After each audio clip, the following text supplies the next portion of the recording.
ಓಂ ಆತ್ಮ ವಾ ಅರೆ ದ್ರಷ್ಟವ್ಯ ಶ್ರೋತವ್ಯೋ ಮಂತವ್ಯೋ ನಿಧಿಧ್ಯಾಸಿತವ್ಯ ಏತಸ್ಮಿನ್ ಖಲು ಅಕ್ಷರೆ ಗಾರ್ಗಿ ಆಕಾಶಃ ಓತಶ್ಚ ಪ್ರೋತಶ್ಚ ಪ್ರಾಣೋ ವೈ ಜ್ಯೇಷ್ಠಶ್ಚ ಶ್ರೇಷ್ಠಶ್ಚ ಪರೋಕ್ಷಪ್ರಿಯಾ ಇವ ಹಿ ದೇವಾಃ ಪ್ರತ್ಯಕ್ಷದ್ವಿಷಃ. ಶ್ರೀ ಗುರುಭ್ಯೋ ನಮಃ. ಭಾಗವತದ 2ನೇ ಸ್ಕಂದದಲ್ಲಿ 1ನೇ ಅಧ್ಯಾಯದಲ್ಲಿ ಬಂದಿರುವಂತೆ ಧ್ಯಾನದ ಪ್ರಕಾರವನ್ನು ನಾವಿವತ್ತು ನೋಡಿದ್ದೀವಿ. ಸಾಧಕನಾದವನು ಧ್ಯಾನ ಮಾಡಬೇಕು, ಅದರಲ್ಲಿಯೂ ಮರಣಕಾಲ ಸಮೀಪಿಸಿದಾಗ ಆತ ಧ್ಯಾನ ಮಾಡಬೇಕು ಅಂತ ವಿವರ ಬಂದಿದೆ. ಇಲ್ಲಿ ಈ ಬ್ರಹ್ಮಾಂಡದ ಧ್ಯಾನ ಮಾಡಬೇಕು ಅಂತ ವರ್ಣನೆ ಮಾಡಿದರು. ಈ ಧ್ಯಾನ ಮಾಡಬೇಕು ಅಂತನ್ನುವುದು ಕರ್ತವ್ಯ. ಆತ್ಮಾವ ಅರೆ ದ್ರಷ್ಟವ್ಯ, ಭಗವಂತನ ಸಾಕ್ಷಾತ್ಕಾರ ಮಾಡಬೇಕು, ಸಾಕ್ಷಾತ್ಕಾರ ಮಾಡಿಕೊಳ್ಳಬೇಕು. ಸಾಕ್ಷಾತ್ಕಾರಕ್ಕಾಗಿ ಶ್ರವಣ, ಶ್ರವಣದ ನಂತರ ಮನನ, ಮನನದ ನಂತರ ಧ್ಯಾನ, ಧ್ಯಾನದ ನಂತರ ಈ ಒಂದು ಸಾಕ್ಷಾತ್ಕಾರ ಸಾಧ್ಯ ಆಗ್ತದೆ ಅಂತ ಅದರ ಒಟ್ಟಾರೆ ಎಲ್ಲ ವಿಷಯ ಬಂದಿದೆ. ಅಂತಕಾಲೇತು ಪುರುಷೇ ಆಗತೆ ಘಟ ಸಾಧ್ವಸಃ. ಅಂತಕಾಲ ಬಂದಾಗ ಸಾಧಕ ಏನೇನು ಮಾಡಬೇಕು ಅನ್ನೋದನ್ನು ಶುಕಾಚಾರ್ಯರು ವರ್ಣನೆ ಮಾಡಿದ್ದಾರೆ. ಧಾರಣ ಮಾಡಬೇಕು, ಮತ್ತು ಎಂಥ ಧಾರಣ ಮಾಡಬೇಕು ಅಂತ ಪರೀಕ್ಷಿತ ಪ್ರಶ್ನೆ ಮಾಡಿದಾಗ ಅದಕ್ಕೆ ಸ್ಥೂಲೇ ಭಗವತೋ ರೂಪೇ ಮನಸ್ಸಂಧಾರೆಯೇ ಧಿಯ, ಬ್ರಹ್ಮಾಂಡದೊಳಗೆ ಎಲ್ಲ ಕಡೆಯೂ ವ್ಯಾಪ್ತವಾಗಿರುವಂಥ ಭಗವಂತನ ಒಂದು ರೂಪವನ್ನು ಚಿಂತಿಸಬೇಕು ಅಂತ ಹೀಗೊಂದು ವಿಷಯ ಬಂದಿದೆ.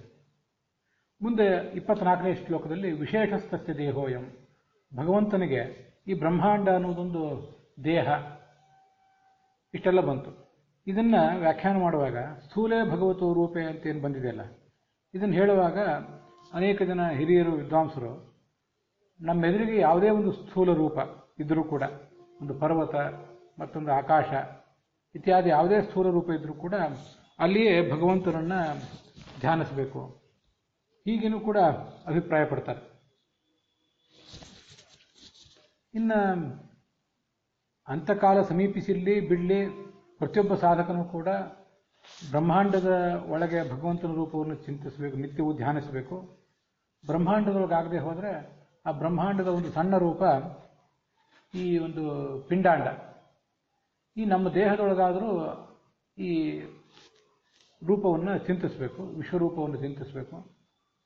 ದಿವಸಕ್ಕೆ 2 ಬಾರಿ 3 ಬಾರಿ ಹೀಗೆ ಅನೇಕ ಬಾರಿ ಚಿಂತಿಸಬೇಕು ಅಂತ ಅನೇಕ ಜನ ಹಿರಿಯ ವಿದ್ವಾಂಸರು ಎಲ್ಲ ಹೇಳಿದ್ದು ಕಂಡು ಬರ್ತದೆ. ಇದ್ರ ಬಗ್ಗೆ ಒಂದಿಷ್ಟು ಅಭಿಪ್ರಾಯಗಳನ್ನು ಹೇಳಬೇಕು ಅಂತ ಬಯಸಿದ್ದೇನೆ. ಯಾರೂ ಅದನ್ನು ಅಥವಾ ಚಿಂತನೆ ಮಾಡಬೇಕು ಅಂತ ಹೇಳಿದ್ದನ್ನು ತಪ್ಪು ಅಂತ ಹೇಳುವುದು ನನ್ನ ಉದ್ದೇಶ ಅಲ್ಲ. ಅನಾದಿಯೋಗಿತಾ ಭೀತ ಪುಂಸಾಂ ದರ್ಶನ ಸಾಧನಂ ನಾನೈವ. ಜೀವ ಅನಾದಿ, ಅವನ ಯೋಗ್ಯತೆಯೂ ಅನಾದಿ. ಆ ಅನಾದಿಯಾದ ಯೋಗ್ಯತಾ ಅಂತನ್ನುವುದು ಭಿನ್ನ ಭಿನ್ನವಾಗಿರುವುದರಿಂದ ಪುಂಸಾಂ ದರ್ಶನ ಸಾಧನಂ ನಾನೈವ. ಪ್ರತಿಯೊಬ್ಬ ಸಾಧಕನಿಗೂ ಕೂಡ ಅವನ ಸಾಕ್ಷಾತ್ಕಾರಕ್ಕೆ ಸಾಧನವಾದ ಮಾರ್ಗ ಭಿನ್ನ ಭಿನ್ನವಾಗಿಯೇ ಇರ್ತದೆ. ಆದ್ದರಿಂದ ಇನ್ನೊಬ್ಬರು ಅದರ ಬಗ್ಗೆ ಹೀಗೆ ನೀವು ಮಾಡುವುದು ತಪ್ಪಾಗ್ತದೆ ಅಂತ ಹೇಳಬೇಕಾದ್ರೆ ಬಹಳ ಅನುಭವ ಬೇಕಾಗ್ತದೆ, ಬಹಳ ಜ್ಞಾನ ಬೇಕಾಗ್ತದೆ. ನಾವೇನು ಮಾಡಬೇಕು ಅನ್ನೋದು ನಾವು ತೀರ್ಮಾನ ಮಾಡಬಹುದು. ಆದರೆ ಪ್ರತಿಯೊಬ್ಬರೂ ಹೀಗೆ ಮಾಡಬೇಕು, ಬ್ರಹ್ಮಾಂಡದ ರೂಪವನ್ನು ಚಿಂತಿಸಬೇಕು ಅಂತ ಹೇಳುವುದೇನಿದೆ, ಮತ್ತು ಪ್ರತಿನಿತ್ಯವೂ ಕೂಡ ಅನೇಕ ಬಾರಿ ಅದನ್ನು ಚಿಂತಿಸಬೇಕು ಅಂತ ಹೇಳುವುದು, ಬ್ರಹ್ಮಾಂಡದೊಳಗಾಗದೆ ಹೋದರೆ ಪಿಂಡಾಂಡದೊಳಗಾದರೂ ಅದನ್ನು ಚಿಂತಿಸಬೇಕು ಅಂತ ಹೇಳುವುದು ಪ್ರಾಯೋಗಿಕ ಆಗೋದಿಲ್ಲ. ಮತ್ತು ಧ್ಯಾನ ಮಾಡಲಿಕ್ಕೆ ಬೇಕಾದಂಥ ಎಲ್ಲ ಥರದ ಅರ್ಹತೆಯನ್ನು ನಾವು ಸಂಪಾದನೆ ಮಾಡಿದ್ದೀವಾ ಅನ್ನುವಂಥ ಒಂದು ಪ್ರಶ್ನವೂ ಬರ್ತದೆ. ಅದಕ್ಕಾಗಿ ಈ ಕೆಲವು ವಿಷಯಗಳನ್ನು ಕೆಲವರು ಜಿಜ್ಞಾಸೆ ಮಾಡಿದ್ದಕ್ಕಾಗಿ ಹೇಳ್ತಿದ್ದೇನೆ. ಈಗ ಧ್ಯಾನ ಮಾಡಬೇಕು ಅಂತನ್ನುವುದು ವಿವಾದಾತೀತ. ಆತ್ಮಾವ ಅರೆ ದ್ರಷ್ಟವ್ಯ ಶ್ರೋತವ್ಯ ಮಂತವ್ಯ ನಿಧಿಧ್ಯಾಸಿತವ್ಯ. ಧ್ಯಾನ ಅಂತೂ ಮಾಡಲೇಬೇಕು. ಯಾವ ಥರದ ಧ್ಯಾನ ಮಾಡಬೇಕು, ಯಾವ ರೂಪವನ್ನು ಧ್ಯಾನ ಮಾಡಬೇಕು, ಅದು ಆಯಾ ಕಾಲ, ಆಯಾ ದೇಶ, ಆಯಾ ವ್ಯಕ್ತಿ, ದೇಶ ಅಲ್ಲದೆ ಹೋದರೂ ಕಾಲ ಮತ್ತು ವ್ಯಕ್ತಿಯನ್ನು ಹೊಂದಿಕೊಂಡು ಅದೆಲ್ಲವೂ ಭಿನ್ನ ಭಿನ್ನವಾಗಿರ್ತದೆ. ಪರೀಕ್ಷಿತನಿಗೆ ಒಂದು ಮಾರ್ಗ ಬೇರೆನೇ ಇರ್ತದೆ. ಪರೀಕ್ಷಿತನಷ್ಟು ದೊಡ್ಡ ಸಾಧಕರಲ್ಲದೆ ಹೋದರೂ ಕೂಡ ಅಂತ್ಯಕಾಲವನ್ನು ಸಮೀಪಿಸಿದಂತಹ ನಮ್ಮಂಥ ಸಾಧಕರಿಗೂ ಬೇರೆ ಇರ್ತದೆ. ಅಂತ್ಯಕಾಲವನ್ನು ಸಮೀಪಿಸದೆ ಹೋದರೂ ಕೂಡ ಬ್ರಹ್ಮಾಂಡದೊಳಗೆ ಪಿಂಡಾಂಡದೊಳಗೆ ಭಗವಂತನ ಧ್ಯಾನ ಮಾಡಬಹುದು. ಅಂತ್ಯಕಾಲವನ್ನು ಸಮೀಪಿಸಿದವರೂ ಕೂಡ ಬ್ರಹ್ಮಾಂಡದೊಳಗೆ ಪಿಂಡಾಂಡದೊಳಗೆ ಭಗವಂತನನ್ನು ಧ್ಯಾನಿಸುವುದರ ಬದಲಾಗಿ ಬೇರೆ ಧ್ಯಾನವನ್ನು ಮಾಡಬಹುದು. ಅಂತೂ ಧ್ಯಾನವನ್ನಂತೂ ಸಾಧಕ ಅವನಿಗೆ ಬುದ್ಧಿ ತಿಳಿದಾಗಿಂದಲೂ ಮಾಡಲೇಬೇಕು. ಅವನಿಗೆ ಯಾವಾಗ ಇನಿಷಿಯೇಷನ್ ಪ್ರಾರಂಭ ಆಗ್ತದೆ, ಇನಿಷಿಯೇಷನ್ ಅಂದರೆ ಉಪನಯನ ಅಂತ ನಾನು ಹೇಳೋದು, ಇನಿಷಿಯೇಷನ್ ಪ್ರಾರಂಭ ಆಗ್ತದೆ, ಆವಾಗಿಂದಲೂ ಅವನ ಧ್ಯಾನ ಪ್ರಾರಂಭ ಕಂಡೇ ಇದೆ. ಗಾಯತ್ರಿ ಮಂತ್ರವನ್ನು ಹೇಳ್ತಾನೆ. ಗಾಯತ್ರಿ ಮಂತ್ರವನ್ನು ಹೇಳುವಾಗ ಧ್ಯೇಯ ಸದಾ ಸವಿತ್ರ ಮಂಡಲ ಮಧ್ಯವರ್ತಿ ಅಂತ ಗಾಯತ್ರಿ ಆ ಶ್ಲೋಕವನ್ನು, ಧ್ಯಾನ ಶ್ಲೋಕವನ್ನು ಅವನಿಗೆ ಬಾಯ್ಪಾಠ ಮಾಡಿಸ್ತಾರೆ. ಅದರಿಂದ ಅವನು ಧ್ಯಾನ ಮಾಡಬೇಕು. ಇದು ನಮ್ಗೆ ಗೊತ್ತಿದೆ. ಇಲ್ಲಿ ಧ್ಯಾನ ಮಾಡುವುದು ಅನ್ನೋದೇನಿದೆ, ಇದೊಂದು ನಮ್ಮ ಆನ್ಹಿಕದ ಭಾಗವಾಗಿ ನಾವು ಮಾಡುವಂಥ ಧ್ಯಾನ. ಮುಂದೆ ನಾರಾಯಣ ಅಷ್ಟಾಕ್ಷರ ಮಂತ್ರ, ಅದರಲ್ಲೂ ಧ್ಯಾನ ಶ್ಲೋಕ ಇದೆ. ಕೃಷ್ಣ ಮಂತ್ರ ಇದೆ. ಕೃಷ್ಣ ಮಂತ್ರವನ್ನು ಸ್ತ್ರೀಯರು ಮಾಡ್ತಾರೆ, ಪುರುಷರು ಮಾಡ್ತಾರೆ, ಅವ್ರದ್ದೇ ಆದ ವಿಧಾನದಲ್ಲಿ ಮಾಡ್ತಾರೆ. ಅದೆಲ್ಲದಕ್ಕೂ ಕೂಡ ಧ್ಯಾನ ಇದ್ದೇ ಇದೆ. ಇದು ನಮ್ಮ ಆನ್ಹಿಕದ ಭಾಗವಾಗಿರುವಂಥ, ಕಡ್ಡಾಯವಾಗಿರುವಂಥ ಒಂದು ಧ್ಯಾನ. ಇದನ್ನು ಬೇಸಿಕ್ ಧ್ಯಾನ ಅಂತ ಅನ್ಬೋದು ನಾವು. ಬೇಸಿಕ್ ಕರ್ತವ್ಯ, ನಿತ್ಯ ಕರ್ತವ್ಯಗಳು ಹೇಗೋ ಹಾಗೆ ನಿತ್ಯ ಧ್ಯಾನ ಇದು ಅಂತ ನಾವು ಇದನ್ನು ಅನ್ಬಹುದು. ಇಷ್ಟನ್ನು ಹೊರತುಪಡಿಸಿದರೆ ಬೇರೆ ದೊಡ್ಡ ಧ್ಯಾನದಲ್ಲಿ ನಾವು ಇವತ್ತು ತೊಡಗಬೇಕಾಗಿಲ್ಲ. ತೊಡಗುವುದು ಬಿಡುವುದು ಅವ್ರಿಗೆ ಬಿಟ್ಟದ್ದು.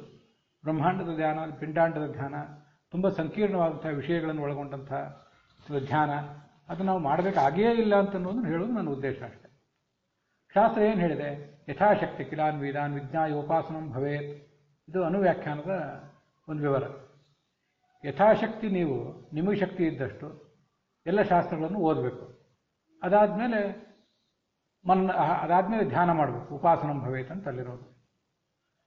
ಉಪಾಸನ ಮಾಡೋದಕ್ಕಿಂತ ಮುಂಚೆ ಮನನ ಆಗಬೇಕು. ಯಥಾಶಕ್ತಿ ಅಖಿಲ ಶಾಸ್ತ್ರಗಳನ್ನು ಓದುತ್ತಾ, ಮನನಪೂರ್ವಕವಾಗಿ ಓದುತ್ತಾ ಆಮೇಲೆ ಉಪಾಸನೆ ಮಾಡಬೇಕು ಅಂತ. ಇಲ್ಲಿ ಹೇಳ್ತಿರುವ ಉಪಾಸನೆ ಏನಿದೆ, ಇದು ನಮ್ಮ ಬೇಸಿಕ್ ಉಪಾಸನೆಯೂ ಹೌದು, ಒಂದು ಯಾವುದಾದ್ರು ನೈಮಿತ್ತಿಕ ದೃಷ್ಟಿಯಿಂದ ನಾವು ಮಾಡುವಂಥ ಉಪಾಸನೆಯೂ ಹೌದು. ಒಬ್ಬ ಸಾಧಕನಿಗೆ ಅವನು ಉಪನಯನ ಆದ ಕೂಡಲೇ ಗಾಯತ್ರಿ ಮಂತ್ರದ ಜಪದ ಉಪದೇಶ ಆಗಿರ್ತದೆ. ಆ ಸಂದರ್ಭದಲ್ಲಿ ಅವನಿಗೆ ಧ್ಯಾನ ಮಾಡಲಿಕ್ಕೆ ಆಗ್ತದೋ ಇಲ್ಲೋ ಅದೆಲ್ಲ ವಿಷಯ ಬೇರೆ.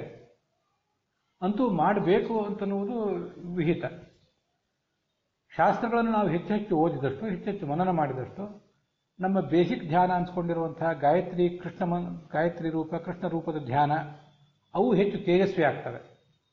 ಹಾಗೆ ಯಾವುದಾದ್ರು ಒಂದು ವಿಶಿಷ್ಟ ನಿಮಿತ್ತವನ್ನು ಇಟ್ಕೊಂಡು ನಾವೇನು ಬ್ರಹ್ಮಾಂಡದೊಳಗೆ ಅಥವಾ ಪಿಂಡಾಂಡದೊಳಗೆ ಭಗವಂತನ ಧ್ಯಾನಿಸಬೇಕು ಅಂತ ಕೂತಿರ್ತೀವಿ, ಅವುಗಳೆಲ್ಲದ ಧ್ಯಾನವೂ ಕೂಡ ತೇಜಸ್ವಿ ಆಗ್ತದೆ. ಯಥಾಶಕ್ತಿ ಅಖಿಲಾನ್ ವೇದಾನ್ ಅಂತ ಬಂದಿದೆಯಲ್ಲ ಅನುವ್ಯಾಖ್ಯಾನದಲ್ಲಿ. ಹಾಗೆ ಬ್ರಹ್ಮಸೂತ್ರ ಭಾಷ್ಯದಲ್ಲಿ ಶೃಣುಯಾದ್ ಯಾವದ ಜ್ಞಾನಂ ಮತಿರಿ ಯಾವದ ಯುಕ್ತತ ಧ್ಯಾನಂತ ಯಾವದೀಕ್ಷಾ ಸ್ಯಾತ್ ಅಂತಲೂ ಒಂದು ಮಾತು ಬಂದಿದೆ. ಎಲ್ಲಿವರೆಗೆ ಅಜ್ಞಾನ ಇದೆಯೋ ಅಲ್ಲಿಯವರೆಗೂ ಮನುಷ್ಯ ಶ್ರವಣ ಮಾಡ್ತಾ ಇರಬೇಕು. ಶ್ರವಣ ಮಾಡಿದ್ರ ಬಗ್ಗೆ ಇನ್ನೂ ಕೆಲವು ಅನುಮಾನಗಳು, ಸಂದೇಹಗಳು ಇದ್ದಂತೆ ಇನ್ನೂ ಇದ್ದರೆ ಅವು ಇರುವ ತನಕವೂ, ಅವು ಹೋಗುವ ತನಕವೂ ನಾವು ಮನನ ಮಾಡ್ತಾನೆ ಇರಬೇಕು. ಮತ್ತು ಧ್ಯಾನ ಎಲ್ಲಿವರೆಗೂ ಮಾಡಬೇಕು ಅಂದರೆ, ಅದು ಬೇಸಿಕ್ ಧ್ಯಾನ ಆಗಿರಲಿ, ಒಂದು ವಿಶಿಷ್ಟ ಧ್ಯಾನ ಆಗಿರಲಿ, ನಿತ್ಯ ಧ್ಯಾನ ಆಗಿರಲಿ, ನೈಮಿತ್ತಿಕ ಧ್ಯಾನ ಆಗಿರಲಿ, ಅವೆಲ್ಲವನ್ನು ಕೂಡ ಯಾವ ದೀಕ್ಷಾ ಸ್ಯಾತ್ ಭಗವಂತನ ಸಾಕ್ಷಾತ್ಕಾರ ಆಗುವವರೆಗೂ ಮಾಡಲೇಬೇಕು ಅಂತ. ಸೋಪಾಸನಾಚ ದ್ವಿವಿಧ ಶಾಸ್ತ್ರಾಭ್ಯಾಸ ಸ್ವರೂಪಿಣಿ ಧ್ಯಾನ ರೂಪ ಪರಾಚೈವ ಅಂತ ಇದನ್ನು ಕೂಡ ಅನುವ್ಯಾಖ್ಯಾನದಲ್ಲಿ ಹೇಳೋದು. ಅದಕ್ಕೆ ಉಪಾಸನ, ಸಾಧಕನಿಗಿರುವಂಥ ಉಪಾಸನೆ ಅಂದರೆ ಎರಡು ಥರ. ಒಂದು ಶಾಸ್ತ್ರಾಭ್ಯಾಸ ರೂಪವಾದ ಉಪಾಸನೆ, ಇನ್ನೊಂದು ಧ್ಯಾನ ರೂಪವಾದ ಉಪಾಸನೆ. ಆ ಧ್ಯಾನ ಅಂದರೆ ಅದು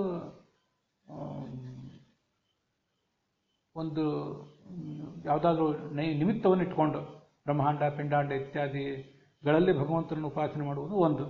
ಅಥವಾ ನಿತ್ಯ ಧ್ಯಾನ ಅಂದರೆ ಗಾಯತ್ರಿ, ಕೃಷ್ಣ ಮೊದಲಾದ ರೂಪಗಳ ಧ್ಯಾನ. ಇಲ್ಲಿ ಎಷ್ಟು ಸಾಧ್ಯವೋ ನಮಗಿರುವ ಅಜ್ಞಾನ ಇನ್ನೂ ಇದೆ ಅಂತ ನಮಗೆ ಅನ್ನಿಸಿದಾಗೆಲ್ಲ ನಾವು ಶ್ರವಣವನ್ನು ಮಾಡ್ತಾನೇ ಇರಬೇಕು. ಶ್ರವಣದ ಪ್ರಮಾಣ ಕಡಿಮೆ, ಮನನದ ಪ್ರಮಾಣ ಕಡಿಮೆ ಆಯಿತು ಅಂದರೆ ನಮ್ಮ ಧ್ಯಾನ ಹೆಚ್ಚು ಸಫಲ ಆಗೋದಿಲ್ಲ. ಅದು ನಮ್ಮ ದೊಡ್ಡ ಸಮಸ್ಯೆ. ನಾವೇನಾದರೂ ಶ್ರವಣ ಮಾಡುವುದನ್ನು ನಿಲ್ಲಿಸಿದ್ದೀವಿ ಅಂದರೆ, ನಾನು ಹಾಸ್ಯಕ್ಕಾಗಿ ಅನೇಕ ಸರಿ ಅದನ್ನು ಹೇಳೋದಿದೆ, ನಮಗೇನೂ ಇನ್ನು ಅಜ್ಞಾನ ಇಲ್ಲ, ತಿಳಿಬೇಕಾದ್ನೆಲ್ಲ ತಿಳಿದಿದ್ದೀವಿ ಅಂತ ಅರ್ಥ. ಅಥವಾ ತಿಳಿಬೇಕಾದ್ನೆಲ್ಲ ತಿಳಿದಿದ್ದೀವಿ, ತಿಳಿಯಬೇಕಾದ್ದು ಇನ್ನೂ ಅನೇಕ ಇದೆ ಅನ್ನೋ ಎಚ್ಚರ ನಮಗಿಲ್ಲ ಅಂತ ಅರ್ಥ. ಅಜ್ಞಾನ ಅಂತೂ ಇದ್ದೇ ಇರ್ತದೆ. ಅದಕ್ಕಾಗಿ ಶ್ರವಣ ಮಾಡ್ತಾನೇ ಇರಬೇಕು, ಮುಂದೆ ಮನನ ಮಾಡ್ತಾನೇ ಇರಬೇಕು. ವಿಶೇಷತಃ ಕಲಿಕಾಲದಲ್ಲಿ ಕಾಲ ಕರ್ಮ ತಮೋವೃದ್ಧಂ, ಅರ್ಜುನನಂಥವನಿಗೆ ಕಲಿಕಾಲದ ಪ್ರಭಾವದಿಂದಾಗಿ, ತಮೋಗುಣದ ಪ್ರಭಾವದಿಂದಾಗಿ ಕೃಷ್ಣನಂಥ ಪರತತ್ವ ಪರದೇವತೆಯೇ ಉಪದೇಶ ಮಾಡಿದ ಭಗವದ್ಗೀತೆ ಮರ್ಥ ಹೋಯಿತು. ಇದು ಸ್ಥಿತಿ. ಸಾಕ್ಷಾತ್ಕಾರ ಹೊಂದಿದಂಥ ಈಗಾಗಲೇ ಜಾತಾಪರೋಕ್ಷಿಯಾದ ಅರ್ಜುನನ ಸ್ಥಿತಿ ಅದು. ಹಾಗಿರುವಾಗ ನಮಗೆ ಸಂಸಾರದಲ್ಲಿ ಅನೇಕ ಏಳು ಬೀಳುಗಳನ್ನ ಅನುಭವಿಸ್ತೀವಲ್ಲ, ಹಾಗೆಲ್ಲ ನಮಗೇ ಅನೇಕ ಬಾರಿ ಅನಿಸಿಬಿಡ್ತದೆ ಕೆಲವೊಮ್ಮೆ. ಇನ್ನು ಕೆಲವು ಬಾರಿ ಮತ್ತಾರು ಏನಾದರೂ ಇಂಥದ್ದೆಲ್ಲ ಇಷ್ಟೆಲ್ಲ ಸಾಧನೆ ಮಾಡಿದ್ರಿ, ಇಷ್ಟೆಲ್ಲ ಧ್ಯಾನ ಮಾಡಿದ್ರಿ, ನಿಮಗೇನು ಉಪಯೋಗ ಆಯಿತು ಅಂತೇನೋ ಒಂದು ಮಾತಾಡ್ತಾರೆ. ಇಂಥ ಎಲ್ಲ ಮಾತುಗಳು ಕೇಳಿ ಬಂದಾಗ ಆವಾಗ ತುಂಬ ವಿಚಲತೆಗೆ ಒಳಗಾಗಿಬಿಡ್ತಾನೆ ಸಾಧಕ. ಅದು ಆತನ ಸಮಸ್ಯೆ. ಜೀವಮಾನದಲ್ಲಿ 60-70 ವರ್ಷ ಎಲ್ಲ ಒಂದು ರೀತಿಯಾಗಿ ಬದುಕಿ ಕೊನೆಗೆ ಇದೆಲ್ಲ ಬೇಕಾಗಿಲ್ಲ ಅಂಥೇಳಿ ದೇವರು ಪೆಟ್ಟಿಗೆ ಎಲ್ಲ ತೊಗೊಂಡು ಬಾವಿಗೆ ಹಾಕಿದವರು, ನದಿಗೆ ಹಾಕಿದವರು ಇದ್ದಾರೆ. ಬಾವಿಗೆ ಹಾಕದೆ ಹೋದರೂ ಕೂಡ ದೇವರು ಎಲ್ಲಿದ್ದಲ್ಲಿ ಅಲ್ಲೇ ಬಿಟ್ಟು ನನಗಿನ್ನು ಸಂಧ್ಯಾವಂದನವೂ ಬೇಡ, ಶ್ರಾದ್ದವೂ ಬೇಡ, ಯಾವುದೂ ಬೇಡ ಅಂತ ಬಿಟ್ಟವರಿದ್ದಾರೆ. ಸಾಂಸಾರಿಕ ಕಷ್ಟ ಕೋಟೆಗಳ ಒತ್ತಡವನ್ನು ತಡೆಯದೆ ಈ ಥರ ಮಾಡಿದವರಿದ್ದಾರೆ. ಏನೂ ಇಲ್ಲದೆ ಮತ್ತಾವುದೋ ಮತಿ ಭ್ರಮಣೆಗೆ ಸಿಕ್ಕು ಇನ್ನೇನೋ ಮಾಡಿದವರು ಇದ್ದಾರೆ. ಹೀಗೆ ಸಾಧಕ ಹಾವು ಏಣಿ ಆಟವನ್ನು ಆಡ್ತಾ ಇರ್ತಾನೆ ಯಾವಾಗಲೂ. ಕಲಿಯುಗದಲ್ಲಿ ವಿಶೇಷ ಅದು, ಏಳು ಬೀಳುಗಳು ಬಹಳ. ಹಾಗಿರುವಾಗ ಅಜ್ಞಾನವನ್ನು ಪರಿಹಾರ ಮಾಡಿಕೊಳ್ಳೋ ಪ್ರಯತ್ನ ಮೊದಲು ಮಾಡಬೇಕು. ಎಷ್ಟು ನಮ್ಮ ಜ್ಞಾನ ದೃಢ ಆಗ್ತದೋ, ಎಷ್ಟು ಮನನ ದೃಢ ಆಗ್ತದೋ, ಯಾವ ಗೊಂದಲಗಳಿಗೂ ಯಾವ ಬೇರೆ ಬೋಧನೆಗಳಿಗೂ ಕೂಡ ನಮ್ಮ ಮನಸ್ಸು ಮುಣಿಯುವುದಿಲ್ಲವೋ ಅಷ್ಟು ಧ್ಯಾನವನ್ನು ಹೆಚ್ಚು ಸಮರ್ಥವಾಗಿ ನಾವು ಮಾಡಲಿಕ್ಕೆ ಸಾಧ್ಯ ಆಗ್ತದೆ. ಅದಕ್ಕೆ ಯಥಾಶಕ್ತಿ ಅಖಿಲಾನ್ ವೇದಾನ್ ವಿಜ್ಞಾಯ ಉಪಾಸನ ಭವೇತ್ ಅಂತ ಹೇಳಿರೋದು. ಯಥಾಶಕ್ತಿ ಅಂದರೆ ಸ್ತ್ರೀಯರು ಪುರುಷರು ಎಲ್ಲರಿಗೂ ಕೂಡ ಆ ಮಾತನ್ನು ಅನ್ವಯಿಸಿ ನಾವು ಹೇಳಬೇಕಾಗ್ತದೆ. ಯಥಾಶಕ್ತಿ ಅಂದರೆ ಸ್ತ್ರೀಯರು ವೇದಾಧ್ಯಯನ ಮಾಡುವಂತಿಲ್ಲ, ಪುರುಷರು ವೇದಾಧ್ಯಯನ ಮಾಡುವಂತಿದೆ. ಅದರಲ್ಲಿ ಸರ್ವವೇದೋಕ್ತ ಮಾರ್ಗೇಣ ಕರ್ಮ ಕುರುವೀತ ನಿತ್ಯಶಃ. ಸಾಧ್ಯವಾದಷ್ಟು ಎಲ್ಲ ವೇದಗಳನ್ನು ಅಧ್ಯಯನ ಮಾಡಬೇಕು, ಅದಾದಮೇಲೆ ಕರ್ಮವನ್ನು ಮಾಡಬೇಕು ಅಂತ ಬಂದಿದೆ. ಅದಾಗದೆ ಹೋದರೆ ಸರ್ವಕರ್ಮ ಕೃತೌ ಯಸ್ಮಾತ್ ಅಶಕ್ತಾ ಸರ್ವಶಂತವಃ ಶಾಖಾಭೇದಂ ಕರ್ಮಭೇದಂ. ಎಲ್ಲ ಶಾಸ್ತ್ರಗಳನ್ನು ಅಧ್ಯಯನ ಮಾಡುವುದಾಗದೆ ಹೋದರೆ ಕೊನೆ ಪಕ್ಷ ನಮ್ಮ ಶಾಖೆಯನ್ನಾದರೂ ಅರ್ಥ ಸಮೇತವಾಗಿ ಅಧ್ಯಯನ ಮಾಡಬೇಕು, ಉಪಾಂಗಗಳ ಸಮೇತ ಅಧ್ಯಯನ ಮಾಡಬೇಕು. 4 ವೇದಗಳನ್ನು ಅಧ್ಯಯನ ಮಾಡಬೇಕು. ಅದಾಗದೆ ಹೋದರೆ ನಮ್ಮ ಶಾಖೆಯನ್ನು ಅಧ್ಯಯನ ಮಾಡಬೇಕು. ಅದಕ್ಕೆ ಸಂಬಂಧಪಟ್ಟ 6 ಅಂಗಗಳನ್ನು ಅಧ್ಯಯನ ಮಾಡಬೇಕು. ಮತ್ತು ಇತಿಹಾಸ ಪುರಾಣಗಳನ್ನು ಅಧ್ಯಯನ ಮಾಡಬೇಕಾಗ್ತದೆ. ಮಹಾಭಾರತ ಮತ್ತು ಪಂಚರಾತ್ರ, ಮೂಲ ರಾಮಾಯಣದಂಥವು ಯಾವ ಉಪಲಬ್ಧವೇ ಅದನ್ನು ಅಧ್ಯಯನ ಮಾಡಬೇಕಾಗ್ತದೆ. ಭಾಗವತ ಮೊದಲಾದ ಪುರಾಣಗಳನ್ನು ಅಧ್ಯಯನ ಮಾಡಬೇಕಾಗ್ತದೆ. ಇಷ್ಟೆಲ್ಲ ಜವಾಬ್ದಾರಿ ಇದೆ ಸಾಧಕನಿಗೆ.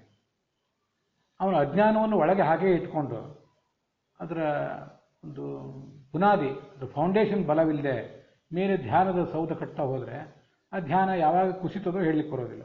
ಅದಕ್ಕಾಗಿ ಬಹಳ ಎಚ್ಚರಿಕೆಯಿಂದಿರಬೇಕು. ಈಗ ನಮಗೆ ನಮ್ಮಂಥವರಿಗೆ ಗಾಯತ್ರಿ, ಕೃಷ್ಣ, ನಾರಾಯಣ ಮೊದಲಾದ ಮಂತ್ರಗಳನ್ನು ಜಪ ಮಾಡ್ತೇವೆ. ಆ ಸಂದರ್ಭದಲ್ಲಿ ಒಂದಿಷ್ಟೇನು ಭಗವಂತನ ರೂಪವನ್ನು ಚಿಂತನೆ ಮಾಡ್ತೇವೆ. ಅದನ್ನೇ ಸ್ವಲ್ಪ ಮುಂದುವರಿಸ್ಕೊಂಡು ಹೋಗುವುದು ಒಳ್ಳೆಯದು. ಇದರ ಜೊತೆಗೆ ವಿಷ್ಣು ಸಹಸ್ರನಾಮ ಇತ್ಯಾದಿಗಳನ್ನು ಪಾರಾಯಣ ಮಾಡುವ ಸಂದರ್ಭ ಎಲ್ಲ ಇದ್ದಾಗ ಅದನ್ನು ಕೂಡ ಧ್ಯಾನಕ್ಕಾಗಿ ಉಪಯೋಗ ಮಾಡ್ಕೋಬಹುದು. ಸ್ಮರಣೋಪಾಸನಂ ಚೈವ ಧ್ಯಾನಾತ್ಮಕ ವಿದ್ಯುತ್ವಿಧ ಸ್ಮರಣಂ ಸರ್ವದಾ ಯೋಗ್ಯಂ ಧ್ಯಾನೋಪಾಸನಂ ಆಸನೆ ಅಂತ ಇನ್ನೊಂದು ಬ್ರಹ್ಮಸೂತ್ರ ಭಾಷೆಯಲ್ಲಿ ಬಂದಿರುವಂಥ ಮಾತು. ಈ ಉಪಾಸನೆಯು ಕೂಡ ಸ್ಮರಣೋಪಾಸನೆ ಮತ್ತು ಧ್ಯಾನೋಪಾಸನೆ ಅಂತ 2 ಥರ ಇದೆ. ಇದು ಕೂಡ ಭಗವಂತನ ಉಪಾಸನೆಯೇ. ಸ್ಮರಣೋಪಾಸನ ಅಂತ ಅನ್ನೋದೇನಿದೆ, ಸ್ಮರಣಂ ಸರ್ವದಾ ಯೋಗ್ಯಂ. ನಾವೇನೋ ಕೆಲಸ ಮಾಡ್ತಿದ್ದಾಗ, ಮನೆ ಕೆಲಸ ಮಾಡ್ತಿದ್ದಾಗ, ಎಲ್ಲೋ ಹೋಗ್ತಿದ್ದಾಗ, ಬರ್ತಿದ್ದಾಗ, ಎಲ್ಲ ಸಂದರ್ಭದಲ್ಲೂ ಕೂಡ ಸ್ಮರಣೋಪಾಸನವನ್ನು ಮಾಡಲಿಕ್ಕೆ ಸಾಧ್ಯ ಇದೆ. ಭಗವಂತನನ್ನ ಮನಸ್ಸಿನಲ್ಲಿ ಚಿಂತನೆ ಮಾಡ್ತಾನೆ ನಾವು ನಮ್ಮ ಕೆಲಸಗಳನ್ನು, ಲೌಕಿಕ ಕೆಲಸಗಳನ್ನು ಕೂಡ ಮಾಡಲಿಕ್ಕೆ ಸಾಧ್ಯ ಇದೆ. ಆಮೇಲೆ ಧ್ಯಾನೋಪಾಸನ ಅನ್ನೋದೇನಿದೆ, ಒಂದು ಕಡೆ ಕೂತ್ಕೊಂಡು ನಿರ್ದಿಷ್ಟವಾದ ಆಸನದಲ್ಲಿ ಕೂತ್ಕೊಂಡೇ ಮಾಡಬೇಕಾಗ್ತದೆ. ಗಾಯತ್ರಿ, ಕೃಷ್ಣ ಷಡಕ್ಷರ, ಅಷ್ಟಾಕ್ಷರ ಮೊದಲಾದ ಮಂತ್ರಗಳನ್ನು ನಾನು ಓಡಾಡ್ತಾ ಏನೋ ಕೆಲಸ ಮಾಡ್ತಾ ಜಪ ಮಾಡ್ತೀನಿ, ಧ್ಯಾನ ಮಾಡ್ತೀನಿ ಅಂತ ಹೇಳುವುದು ಸರಿಯಲ್ಲ. ಒಂದು ಕಡೆ ಕೂತ್ಕೋಬೇಕಾಗ್ತದೆ. ಆಸೀನ ಸಂಭವಾತ್ ಮೊದಲಾದ ಸೂತ್ರಗಳಲ್ಲಿ ಸ್ವಯಂ ವೇದವ್ಯಾಸರೇ ಅದನ್ನೆಲ್ಲ ಪ್ರತಿಪಾದನೆ ಮಾಡಿದ್ದಾರೆ.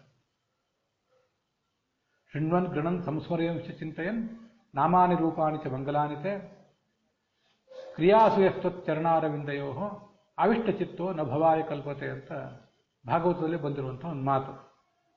ಕ್ರಿಯಾಸು, ಲೌಕಿಕ ಕ್ರಿಯೆಗಳನ್ನು ಮಾಡ್ತಾ ಇದ್ದೀರಿ, ಲೌಕಿಕ ಕ್ರಿಯೆಗಳ ನಡುವೆನೇ ಶೃಣ್ವನ್ ಭಗವಂತನ ಕುರಿತು ಶ್ರವಣ ಮಾಡ್ತಾ, ಗೃಣನ್ ಕೀರ್ತನೆ ಮಾಡ್ತಾ, ಸಂಸ್ಮರೆಯನ್ ಅದನ್ನು ಚಿಂತನೆ ಮಾಡ್ತಾ, ನಾಮಾನಿ ರೂಪಾನಿ ಚ ಮಂಗಲಾಂತೆ ಭಗವಂತನ ದಿವ್ಯ ನಾಮಗಳನ್ನು ಅವನ ರೂಪಗಳನ್ನು ಆ ಸಂದರ್ಭದಲ್ಲೇ ಚಿಂತನೆ ಮಾಡ್ತಾ ಮುಂದುವರಿಬೇಕು ಸಾಧಕ.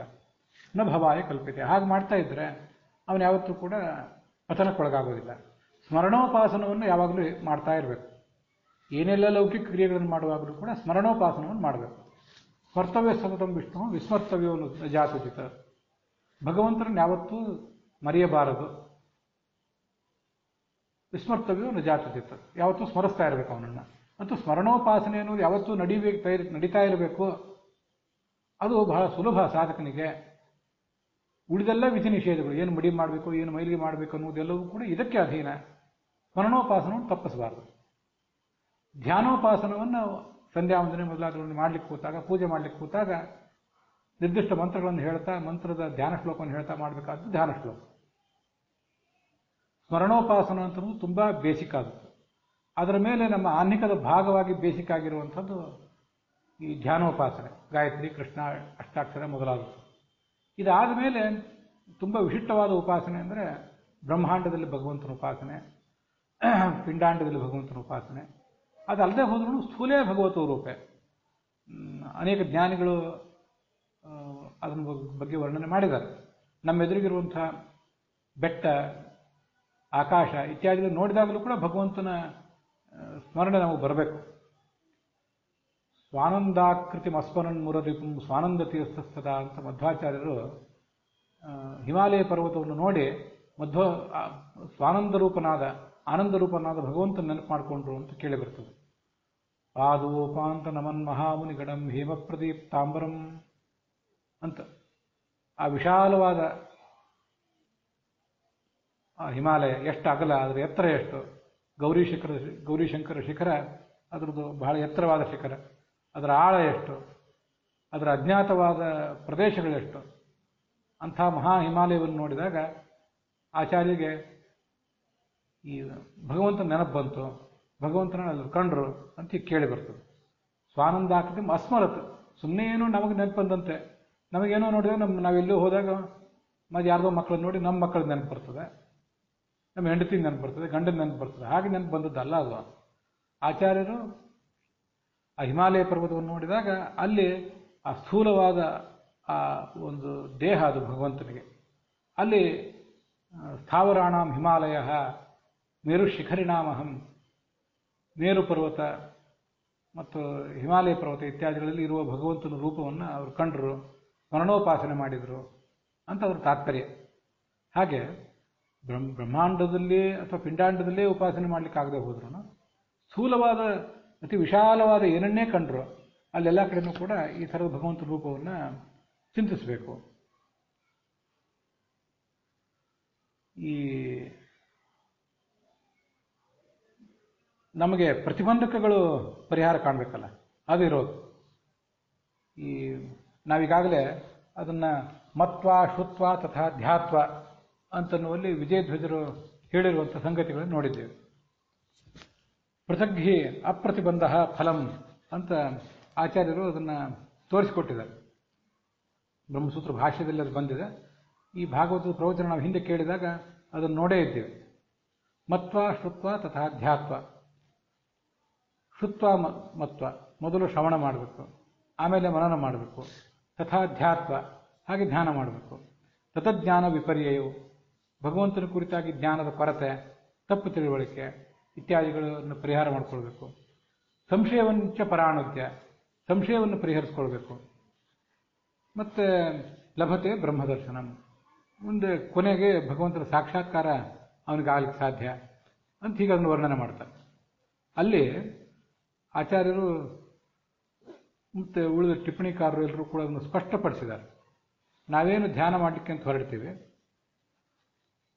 ನಮಗೆ ಈ ಅಜ್ಞಾನಗಳು, ತಪ್ಪು ಜ್ಞಾನದ ಕೊರತೆ, ತಪ್ಪು ತಿಳುವಳಿಕೆ, ಸಂಶಯ ಇವೆಲ್ಲ ನಮ್ಮನ್ನು ಬಾಧಿಸ್ತವಂತೆ. ಅವು ಇರುವ ತನಕವೂ ದೃಢವಾದ ಧ್ಯಾನವೇ ಸಾಧ್ಯ ಆಗೋದಿಲ್ಲ. ಆದ್ದರಿಂದ ಧ್ಯಾನ ಮೇಲೆ ಮಾಡ್ತಿದ್ದೇವೆ ಅಂತ ಹೊರಟಿರ್ತೇವೆ, ಆದರೆ ಆ ಧ್ಯಾನದ ಸೌಧ ಬಹಳ ಬಲಿಷ್ಠ ಆಗೋದಿಲ್ಲ. ಧ್ಯಾನದ ಸೌಧ ಹೆಚ್ಚು ಬಲಿಷ್ಠ ಆಗಬೇಕಾದ್ರೆ ತೇಜಸ್ವಿನಾವಧೀತಮಸ್ತು, ನಾವು ಮಾಡಿದ ಅಧ್ಯಯನ, ನಾವು ಮಾಡುವ ಶ್ರವಣ ಮನನ ಅವೆಲ್ಲವೂ ಕೂಡ ಸಾರ್ಥಕ ಆಗಬೇಕು ಅಂತಿದ್ರೆ ಆವಾಗ ಸಾಧಕನಾದವನು ದೃಢವಾದ ಜ್ಞಾನವನ್ನು ಸಂಪಾದನೆ ಮಾಡಬೇಕು. ಅದಿಲ್ಲದೆ ಹೋದರೆ ಈ ಥರದ್ದು ತೊಂದರೆಗಳಾಗಿಬಿಡ್ತವೆ. ನಮ್ಮ ಧ್ಯಾನಕ್ಕೆ ಅವೆಲ್ಲ ಪ್ರತಿಬಂಧಕ ಆಗ್ತವೆ.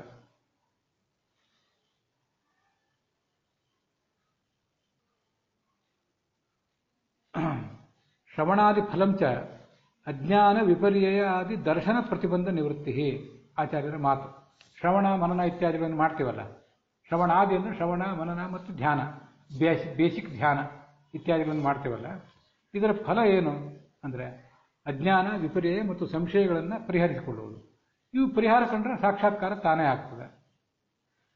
ನಮಗೆ ಇನ್ನೂ ಹೆಪ್ಪುಗಟ್ಟಿದ ಅಜ್ಞಾನವಿದೆ, ಅನೇಕ ಗೊಂದಲಗಳಿವೆ ಅಂತಿದ್ದಾಗ ಶ್ರವಣ ಮನನಗಳಿಗೆ ಹೆಚ್ಚು ಗಮನ ಕೊಡುವುದು ಯೋಗ್ಯ. ಈಗ ಪ್ರತಿಬಂಧಕಗಳೆಲ್ಲ ನಿವೃತ್ತ ಆಗ್ತಾ ಆಗ್ತಾ ಹೋದಂತೆ ಸುದೀರ್ಘವಾದಂತಹ ಬ್ರಹ್ಮಾಂಡದ ಧ್ಯಾನ, ಪಿಂಡಾಂಡದ ಧ್ಯಾನ ಇತ್ಯಾದಿಗಳನ್ನು ಮಾಡಲಿಕ್ಕೆ ಸಾಧ್ಯ ಆಗ್ತದೆ. ನಮಗಿನ್ನೂ ಅಜ್ಞಾನ ಇದೆಯಾ, ಏನು, ನಮ್ಮ ಮಾರ್ಗ ಹೇಗೆ ಅಂತ ಅನ್ನೋದನ್ನು ಸಾಧಕನಾದವನು ತಾನೇ ಆತ್ಮವಿಮರ್ಶೆ ಮಾಡಿಕೊಂಡು ತೀರ್ಮಾನ ಮಾಡಬೇಕಾಗ್ತದೆ. ಅದನ್ನು ಸಾಧಕನ ಮನಸ್ಸಿನ ಒಳಹೊಕ್ಕು ಅವನ ಸ್ವರೂಪಗಳು ನೋಡಬಲ್ಲನೆ ಹೊರತು ಉಳಿದ ಗುರುಗಳಿಗೆ ಅದನ್ನು ನೋಡ್ಲಿಕ್ಕೆ ಬರೋದಿಲ್ಲ. ಅಧ್ಯಾಪಿತೇನ ದೇವಾದ್ಯಾಹ ಶೃಣ್ವತೆ ಮನ್ವತೆ ಸದಾ. ಶ್ರವಣ ಮನನ ಇವುಗಳ ಫಲ ಎಷ್ಟು ಅಂತಂದರೆ ಅಧ್ಯಾಪಿತೇನ ದೇವಾದ್ಯಾಹ, ಇವತ್ತಿಗೂ ಕೂಡ ದೇವತೆಗಳು ಮೊದಲಾದವರು ಶೃಣ್ವತೆ ಶ್ರವಣ ಮಾಡ್ತಾರೆ, ಮನ್ವತೆ ಮನನ ಮಾಡ್ತಾರೆ, ಧ್ಯಾಯಂತಿತ ಯಥಾಯೋಗಂ, ಹೇಗೆ ಹೇಗೆ ಸಾಧ್ಯವೋ ಹಾಗಾಗೆಲ್ಲ ಧ್ಯಾನ ಮಾಡ್ತಾರೆ. ಅದು ಅಂದರೆ ಸ್ಮರಣೋಪಾಸನೆ ಮಾಡ್ತಾರೆ ಅಥವಾ ಧ್ಯಾನೋಪಾಸನೆ, ಒಂದು ಕಡೆ ಕೂತ್ಕೊಂಡು ಆಸೀನ ಒಂದು ಜಾಗದಲ್ಲಿ ಕೂತ್ಕೊಂಡಾದರೂ ಧ್ಯಾನ ಮಾಡ್ತಾರೆ. ಅದನ್ನು ಅವರು ಯಾವತ್ತೂ ಕೂಡ ನಿಲ್ಲಿಸೋದಿಲ್ಲ. ಇದು ಕೂಡ ಅನುವ್ಯಾಖ್ಯಾನದಲ್ಲಿ ಬಂದಿರುವಂತಹ ಮಾತು. ಶ್ರವಣಕ್ಕೆ ಎಷ್ಟು ಮಹತ್ವ ಇದೆ ಅಂದರೆ, ಈ ಹಿಂದೆ ಬೇಕಾಶ್ರೀ ಮಾತು ನಾವು ನೋಡಿದ್ದೇವೆ. ಪ್ರಾಯೋ ನ ಅಜ್ಞಾತಂ ಚತುರ್ಮುಖಸ್ಯ ಶ್ರೋತವ್ಯಂ ಪ್ರಾಯಶೋ ಹರೇಹೇ ವಿಷ್ಣು ಪ್ರೀತ್ಯರ್ಥಮೇವಾಸ್ಯ. ಚತುರ್ಮುಖ ಬ್ರಹ್ಮ ಸರ್ವಜ್ಞ, ಅವನಿಗೆ ತಿಳಿಯದೇ ಇರುವಂಥ ಸಂಗತಿಯೇ ಏನೂ ಇಲ್ಲ. ಆದರೂ ಕೂಡ ಮತ್ತಷ್ಟು ಶ್ರವಣ ಮಾಡ್ತಾನೆ. ಯಾಕೆ ಮಾಡ್ತಾನೆ? ವಿಷ್ಣು ಪ್ರೀತ್ಯರ್ಥಂ, ಭಗವಂತನ ಪ್ರೀತಿಗಾಗಿ ಮತ್ತಷ್ಟು ಶ್ರವಣ ಮಾಡ್ತಾ ಇರ್ತಾನೆ. ಶ್ರವಣ ಮಾಡಿದಷ್ಟು ಅವನಿಗೆ ಆನಂದ, ಮುಂದಿನ ಆನಂದ ಹೆಚ್ಚಾಗ್ತದೆ. ಪುರಯೇವ ಪೂರಿತಮಪೂರಯತ್ ಪುನಃ ಅಂತ ವೇದವ್ಯಾಸರು ಮತ್ತು ಭಗವಂತನ ನಾರಾಯಣ ಎಂಬ ರೂಪ, ಈ ಎಲ್ಲ ದೇವತೆಗಳು, ಭಗವಂತನ ಈ ರೂಪಗಳು ಆಚಾರ್ಯರ ಮನಸ್ಸು, ಮಧ್ವಾಚಾರ್ಯರ ಮನಸ್ಸು ಮೊದಲೇ ತುಂಬಿದ ಮನಸ್ಸೇ ಅದು, ತುಂಬಿದ ಕೊಡವೇ ಅದು. ತುಂಬಿದ ಕೊಡದಲ್ಲಿ ಮತ್ತಷ್ಟು ಜ್ಞಾನವನ್ನು ತುಂಬಿದರು ಅಂತ ಮಧ್ವವಿಜಯ ಹೇಳ್ತದೆ. ಹೀಗೆ ಚತುರ್ಮುಖ ಬ್ರಹ್ಮನಿಗೆ ತಿಳಿಯದ ಸಂಗತಿಯೇ ಏನೂ ಇಲ್ಲದೆ ಹೋದರೂ ಕೂಡ ಭಗವಂತನ ಪ್ರೀತಿಯಾಗಿ ಮತ್ತಷ್ಟು ಶ್ರವಣ ಮಾಡ್ತಿರ್ತಾನೆ, ಮನನ ಮಾಡ್ತಾನೆ, ಧ್ಯಾನನೂ ಮಾಡ್ತಾನೆ. ಶ್ರವಣವನ್ನು ನಿಲ್ಲಿಸಬಾರ್ದು. ತದನ್ಯೇಷಾಂ ಯಥಾಯೋಗಂ ಅಖಿಲ, ಈ ಉಳಿದವರಿಗೆ ಅನ್ಯೇಷಾಂ ಶ್ರವಣಾಜ್ಞಾನಂ ಕ್ರಮಶೋ ಮಾನುಷೋತ್ತರಂ. ಚತುರ್ಮುಖ ಬ್ರಹ್ಮನಿಂದ ಕೆಳಗೆ ಬಂದಂತೆ ದೇವ, ಋಷಿ, ಪಿತೃ, ಮತ್ತು ನರ ಅಲ್ಲಿ ಬಂದಂತೆ ಶ್ರವಣಾಜ್ಞಾನಂ, ಶ್ರವಣದಿಂದಲೇ ಜ್ಞಾನ ಬರಬೇಕಾಗುತ್ತೆ. ಮತ್ತೆ ಶ್ರವಣವನ್ನು ಅವರು ನಿಲ್ಲಿಸುವಂತಿಲ್ಲ. ಕ್ರಮಶೋ ಮಾನುಷೋತ್ತರಂ. ಮನುಷ್ಯರಿಗಂತೂ ಶ್ರವಣದ ಮೇಲಿನ ಅವಲಂಬನೆ ಉಳಿದವರೆಲ್ಲರಿಗಿಂತಲೂ ಹೆಚ್ಚು. ಚಕ್ರವರ್ತಿಗಳು, ಪಿತೃಗಳು, ಋಷಿಗಳು, ದೇವತೆಗಳು ಎಲ್ಲರಿಗಿಂತ ಆತನಿಗೆ ಹೆಚ್ಚು. ಯಾಕೆಂದರೆ ಅತ್ಯಲ್ಪ ಪ್ರತಿಭಾನತ್ವಾತ್ ಮನುಷ್ಯ ಶ್ರುತವೇದಿನಃ. ಸೃಷ್ಟಿಯಲ್ಲೇ ಅತ್ಯಂತ ಕಡಿಮೆ ಪ್ರತಿಭಾಶಕ್ತಿ, ಅತ್ಯಂತ ಕಡಿಮೆ ನೆನಪಿನ ಶಕ್ತಿ, ಅತ್ಯಂತ ಕಡಿಮೆ ಎಚ್ಚರ, ಭಗವತ್ ತತ್ವದ ಬಗ್ಗೆ ಎಚ್ಚರ, ಅಧ್ಯಾತ್ಮದ ಬಗ್ಗೆ ಎಚ್ಚರ ಕಡಿಮೆ ಇರುವಂತಹ ಯಾವುದಾದ್ರೂ ವ್ಯಕ್ತಿ ಅಂದರೆ ಮನುಷ್ಯ. ನಮ್ಮ ಸುತ್ತಮುತ್ತಲು ನಾವು ನೋಡಿದಿರುವಂತಹ ಅತಿ ದೊಡ್ಡ ಮೇಧಾವಿಗಳು ಅಂತನ್ನುವರು ಸೃಷ್ಟಿಯಲ್ಲಿ ಅತ್ಯಂತ ಸಣ್ಣವರು. ದೇವ, ಋಷಿ, ಪಿತೃಪ, ನರರಲ್ಲಿ ಅತ್ಯಂತ ಸಣ್ಣವರು. ಇನ್ನು ನಮ್ಮಂಥವ್ರ ಪಾಡೇನು? ಆದ್ದರಿಂದ ನಾವು ಶ್ರವಣದ ಮೂಲಕ ಮತ್ತೆ ಅದನ್ನು ಗಟ್ಟಿ ಮಾಡ್ಕೋಬೇಕಾಗ್ತದೆ. ಅನ್ಯೇಷಾಂ ಶ್ರವಣಾಜ್ಞಾನಂ. ಶ್ರವಣ ಮಾಡ್ತಾ ಹೋದಂತೆ ನಮ್ಮ ಅಂತಃಕರಣದ ಮಲಗಳೆಲ್ಲ ತೊಳೆದು ಹೋದಂತೆ ನನಗೆ ಮತ್ತಷ್ಟು ಹೆಚ್ಚಿನ ಜ್ಞಾನವನ್ನು ತಿಳ್ಕೊಳ್ಳಿಕ್ಕೆ, ನಮಗೆ ಪಡ್ಕೊಳ್ಳಿಕ್ಕೆ ಅನುಕೂಲ ಆಗ್ತದೆ. ಅದಕ್ಕಾಗಿ ಅದನ್ನು ಮಾಡ್ತಾ ಇರಬೇಕು. ವಸ್ತುತಃ ಶ್ರವಣಕ್ಕೆ ಕೊಡಬೇಕಾದಂಥ ಶ್ರವಣ ಅಂದರೆ ನಾವು ಪಾಠ ಕೇಳುವುದು ಮತ್ತು ಇನ್ನೊಬ್ಬರಿಗೆ ಪಾಠ ಹೇಳುವುದು ಎರಡೂ ಕೂಡ. ಅದಕ್ಕೆ ಇವತ್ತು ನಾವು ನೋಡ್ತಿರುವಂಥ ಸಮಾಜದಲ್ಲಿ ಅದಕ್ಕೆ ಒತ್ತು ಕೊಡುವುದು ಸ್ವಲ್ಪ ಕಡಿಮೆ ಆಗಿದೆ. ಅದು ಸ್ವಲ್ಪ ಬಾರಿ ಖೇದ ಅನ್ನಿಸ್ತದೆ. ಯಾರನ್ನೂ ಟೀಕೆ ಮಾಡಿದ್ದೀನಿ ತಿಳ್ಕೋಬಾರ್ದು. ಯಾವ ಹುತ್ತದಲ್ಲಿ ಯಾವ ಹಾವು ಇರ್ತದೋ ಅದು ಗೊತ್ತಾಗೋದಿಲ್ಲ. ಉಳಿದ ಪೂಜೆ ಪುನಸ್ಕಾರಗಳು ಮತ್ತು ಧ್ಯಾನ ಮಾಡ್ತೀವಿ ಅನ್ನುವ ಒಂದು ಉತ್ಸಾಹ, ಇಂಥದ್ರಲ್ಲೇ ಸಾಧಕ ಮುಂದೆ ಹೋಗಿಬಿಡ್ತಾನೆ. ಅಧ್ಯಾತ್ಮ ನಡೀತಿರ್ತದೆ, ಯಾರ್ಯಾರೋ ಪೂಜೆ ಮಾಡ್ತಿರ್ತಾರೆ, ಮತ್ತೇನೇನೋ ನಡೀತಿರ್ತದೆ, ಸಂಭ್ರಮೋತ್ಸಾಹಗಳು, ಅಧ್ಯಾತ್ಮದ ಹೆಸರಿನಲ್ಲಿ ಸಂಭ್ರಮೋತ್ಸಾಹಗಳು ನಡೀತಿರ್ತವೆ. ಮನುಷ್ಯ ಅದರಲ್ಲಿ ಪ್ರವಾಹದಲ್ಲಿ ತೇಲ್ಕೊಂಡು ಹೋಗ್ತಾ ಇರ್ತಾರೆ. ತಾನು ವೈಯಕ್ತಿಕವಾಗಿ ಎಷ್ಟು ಶ್ರವಣ ಮಾಡಿದ್ದಾನೆ, ಇನ್ನೊಬ್ಬರಿಗೆ ಎಷ್ಟು ಶ್ರವಣ ಮಾಡಿಸುವ ಅರ್ಹತೆ ಅವನಿಗಿದ್ರೆ, ಕೂತು ಎಷ್ಟು ಮನನ ಮಾಡಿದ್ದಾನೆ ಅಂತನ್ನುವುದನ್ನು ಗಮನಿಸಬೇಕಾಗ್ತದೆ. ಕಲಿಕಾಲ ಇದೆಲ್ಲ ಬಹಳ ಪ್ರಬಲವಾದಂಥದ್ದು. ಮನುಷ್ಯನ ಮನಸ್ಸೇ ಬಹಳ ಸೂಕ್ಷ್ಮ. ಅಂಥದ್ರಲ್ಲಿ ಅನೇಕ ಲೌಕಿಕ ಪ್ರಲೋಭನೆಗಳಿಗೆ ಬಲಿಯಾಗಿ ನಮಗೆ ಅಧ್ಯಾತ್ಮವೇ ಬೇಡ ಅಂತ ಅನಿಸಿಬಿಡ್ತದೆ. ಅಧ್ಯಾತ್ಮವೇ ಬೇಕು ಅಂತಿದ್ರೂ ಕೂಡ ಅನೇಕ ತಪ್ಪು ತಿಳುವಳಿಕೆಗಳನ್ನೇ ಅಧ್ಯಾತ್ಮದ ಹೆಸರಿನಲ್ಲಿ, ತಪ್ಪು ಆಚಾರಗಳು ಮತ್ತು ತಪ್ಪು ವಿಚಾರಗಳು, ಇದು ಬೇಕು ಅನ್ನೋ ಹೆಸರಿನಲ್ಲಿ ನಾವು ಅದನ್ನು ಸ್ವೀಕಾರ ಮಾಡಿಬಿಡುವಂಥ ಪ್ರಸಂಗ ಬರ್ತದೆ. ನಮಗೆ ಒಂದು ದಾರ್ಢ್ಯ ಇಲ್ಲದೆ ಹೋದರೆ, ನಮಗೊಂದು ಬೇಸಿಕ್ ಅರ್ಹತೆ ನಾವು ಗಳಿಸ್ಕೊಳ್ಳದೆ ಹೋದರೆ, ಅಥವಾ ಆ ಅರ್ಹತೆಯನ್ನು ನಾವು ಅಪ್ಡೇಟ್ ಮಾಡ್ಕೊಳ್ಳದೆ ಹೋದರೆ, ತಪ್ಪು ಆಚಾರ ವಿಚಾರಗಳಿಗೆ ನಾವು ಬಲಿ ಬೀಳುವಂಥ ಸಾಧ್ಯತೆ ಇರ್ತದೆ. ಅದಕ್ಕಾಗಿ ಸಾಧಕ ಅದನ್ನು ಮತ್ತಷ್ಟು ಶ್ರವಣ ಮಾಡ್ತಾನೇ ಇರಬೇಕು. ಶ್ರವಣ ಮಾಡ್ತಾ ಇದ್ದರೆ ಇದೊಂದು ವಿಚಾರ ಮಾಡಬೇಕು. ಸ್ತ್ರೀಯರಿಗೆ ವೇದಾಧ್ಯಯನ ಮಾಡುವ ಅಧಿಕಾರ ಇಲ್ಲದೆ ಇರಬಹುದು. ಮಹಾಭಾರತದಂಥ ಒಂದು ಮಹಾಗ್ರಂಥ, ಭಾಗವತದಂಥ ಮಹಾಗ್ರಂಥ, ಅದನ್ನು ವಿಸ್ತಾರವಾಗಿ ಓದುವಂಥ ಒಂದು ಪ್ರವೃತ್ತಿಯನ್ನು ನಾವು ಯಾಕೆ ಮಾಡೋದಿಲ್ಲ? ಓದಿದ್ರೆ ಎಷ್ಟು ಅರ್ಥ ಆಗ್ತದೋ ಅದೆಲ್ಲ ವಿಚಾರ ಬೇರೆ. ಮನುಷ್ಯನಿಗಿರೋ ಸಮಸ್ಯೆನೇ ಅದು. ಅಧ್ಯಾತ್ಮದ ಹೆಸರಿನಲ್ಲಿ ಮತ್ತೇನೇನೋ ಸಂಭ್ರಮ ಉತ್ಸಾಹಗಳಲ್ಲಿ ಪಾಲ್ಗೊಳ್ತಾನೆ. ಒಂದು ಪುಸ್ತಕ ಇಟ್ಕೊಂಡು ತಾನು ಕೂತ್ಕೊಳ್ಳಿಕ್ಕೆ ಅಥವಾ ಒಬ್ಬರು ಗುರುವಿನ ಹತ್ರ ಹೋಗಿ ಆಮೂಲಾಗ್ರವಾಗಿ ಇದು ನನಗೆ ಹೇಳಿ ಅನ್ನೋ ಪ್ರವೃತ್ತಿನೇ ಅವನಿಗೆ ಕಡಿಮೆ ಆಗಿಬಿಡ್ತದೆ. ತುಂಬ ಸಂಕ್ಷಿಪ್ತವಾದ ರೀತಿಯಲ್ಲಿ ಶ್ರವಣ ಆಗಬೇಕು, ಸಪ್ತಾಹಗಳಾಗಬೇಕು, ಪ್ರೋಷ್ಠಪದಿಗಳಾಗಬೇಕು, ವಿವರ ಬೇಡ. ಹೆಚ್ಚಿನ ಸೂಕ್ಷ್ಮಾಂಶಗಳು, ರಹಸ್ಯಾಂಶಗಳು, ಟಿಪ್ಪಣಿ ಅಂಶಗಳು, ವ್ಯಾಖ್ಯಾನ ಮಾಡಿದಂಥ ಮಹಾನುಭಾವರ ಅವರ ಜೀವಮಾನದ ಅನುಭವಗಳು, ಅವುಗಳನ್ನ ನಾವು ಒಂದಿಷ್ಟು ಕಿವಿ ಕೊಟ್ಟು ಕೇಳಬೇಕು ಅನ್ನುವಂಥ ತಾಳ್ಮೆಯೇ ಇಲ್ಲ. ಬೇಗ ಬೇಗ ಮುಗಿಬೇಕು ಎಲ್ಲವೂ ಕೂಡ. ಊಟವು ಈಗಿನ ಕಾಲದಲ್ಲಂತೂ ವಿದ್ಯಾಭ್ಯಾಸವೂ ಬೇಗ ಮುಗಿಬೇಕು, ಊಟವೂ ಬೇಗ ಮುಗಿಬೇಕು, ಮದುವೆಯೂ ಬೇಗ ಮುಗಿಬೇಕು. ಎಲ್ಲವೂ ಕೂಡ ಕ್ರ್ಯಾಶ್ ರೀತಿಯಲ್ಲಿ, ಕ್ರ್ಯಾಶ್ ಕೋರ್ಸ್ಗಳಿಗೆ ಎಲ್ಲದಕ್ಕೂ ಕೂಡ. ಅಧ್ಯಾತ್ಮಕ್ಕೆ ಹಾಗೆ ಕ್ರ್ಯಾಶ್ ಕೋರ್ಸ್ ಅನ್ನೋದಿಲ್ಲ. ಬಹೂನಾಂ ಜನ್ಮನಾಮಂತೆ ಜ್ಞಾನವಾನ್ಮ ಪ್ರಪದ್ಯತೆ. ಬಹಳ ದೀರ್ಘಕಾಲ ಜ್ಞಾನಕ್ಕಾಗಿ ಪ್ರಯತ್ನ ಪಟ್ಟ ಮೇಲೆ ಅದು ನನ್ನನ್ನು ಜ್ಞಾನವನ್ನು ಪಡೆದು ಮುಂದೆ ನನ್ನನ್ನು ತಲುಪ್ತಾನೆ ಅಂತ ಕೃಷ್ಣ ಭಗವದ್ಗೀತೆಯಲ್ಲಿ ಹೇಳ್ತಾನೆ. ಅದ್ರ ಬಗ್ಗೆ ನಮಗೊಂದಿಷ್ಟು ಎಚ್ಚರ ಇರಬೇಕಾಗ್ತದೆ. ಆದ್ದರಿಂದ ಓದುವಂಥ ಪ್ರವೃತ್ತಿಯನ್ನು, ಶ್ರವಣ ಮಾಡುವಂಥ ಪ್ರವೃತ್ತಿಯನ್ನು, ಓದುವುದು ಅಂದರೆ ಶ್ರವಣ ಮಾಡುವುದು ಮತ್ತು ಇನ್ನೊಬ್ಬರಿಗೆ ಬೋಧನೆ ಮಾಡುವುದು. ಬೋಧನೆ ಮಾಡುವುದು ಅಂತನ್ನೋದು ಎರಡನೇ ಮೆಟ್ಟಿಲದು. ಅದಕ್ಕೆ ಬೇಕಾದಂಥ ಬಹಳ ದೊಡ್ಡ ಅರ್ಹತೆಯನ್ನು ಸಾಧಕ ಮೊದಲು ಗಳಿಸ್ಕೋಬೇಕಾಗ್ತದೆ. ಸ್ತ್ರೀಯರೇ ಅಧ್ಯಯನ ಮಾಡಬೇಕಾದ, ಆದರೆ ಇನ್ನೂ ಮಾಡಿಲ್ಲದೇ ಇರುವ ಸಂಗತಿಗಳು ಎಷ್ಟಿವೆ ಇದನ್ನು ಗಮನಿಸಬೇಕು. ಇನ್ನು ಪುರುಷರಿಗಂತೂ ನಾವೇನು ಸಂಧ್ಯಾವಂದನೆ, ದೇವರ ಪೂಜೆ ಮೊದಲಾದನ್ನೆಲ್ಲ ವೇದ ಮಂತ್ರಗಳನ್ನು ಹೇಳಿ ಮಾಡ್ತಾ ಇದ್ದೀವಿ, ಅದರದೆಲ್ಲ ಅರ್ಥ ತಿಳ್ಕೊಂಡಿದ್ದೇವೆ. ಎಷ್ಟನ್ನೋ ತಿಳ್ಕೊಳ್ಬೇಕಲ್ಲ. ಸಮಸ್ತ ವೇದಗಳ ಅರ್ಥವನ್ನು ತಿಳ್ಕೊಳ್ಳೋದು, ಇಡೀ ಋಗ್ವೇದದ ಅರ್ಥವನ್ನು ತಿಳ್ಕೊಳ್ಳೋದು, ಇಡೀ ಯಜುರ್ವೇದದ ಅರ್ಥ ತಿಳ್ಕೊಳ್ಳೋದು ಇರಲಿ. ಸಂಧ್ಯಾವಂದನೆ, ದೇವರ ಪೂಜೆ, ಶ್ರಾದ್ದದಲ್ಲಿ ನಾವು ಬಳಕೆ ಮಾಡುವಂಥ ಮಂತ್ರಗಳು, ಇವುಗಳನ್ನಾದರೂ ಕೆಲವನ್ನಾದರೂ ಅರ್ಥ ತಿಳಿದು ಹೇಳುವಂಥ ನಾವು ಪ್ರವೃತ್ತಿ ಮಾಡಬೇಕಲ್ಲ.